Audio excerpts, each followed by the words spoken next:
Mungkin dalam benak lo selalu berpikir, kenapa sih gue nggak kaya-kaya? Atau kenapa orang kaya makin kaya, sementara orang miskin makin miskin? Kita akan ngebahas dua pertanyaan ini dan ngegali secara lebih dalam dengan Melvin Mumpuni, CEO Finansialku. Kok Melvin, apa kabar? Kabar baik. Terima Thank kasih. you Apa kabar? banget. Aku akan memulai dengan pertanyaan, mindset orang kaya soal uang. Apa sih mindset utama soal keuangan di dalam kepala orang-orang kaya, kok Melvin? Hmm. Wow, ini pertanyaan yang pertama langsung berat ya. Langsung berat dong, langsung menusuk. Iya. Jadi ini karena my background adalah seorang perencana keuangan, ketemu sama beberapa klien yang memang juga termasuk orang kaya.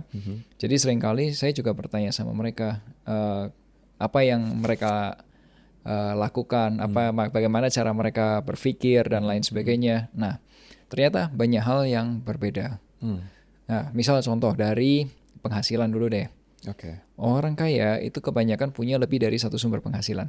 Hmm, Dan dia nggak tergantung dari satu sumber penghasilan dari kerja. Biasanya punya lebih dari satu sumber penghasilan.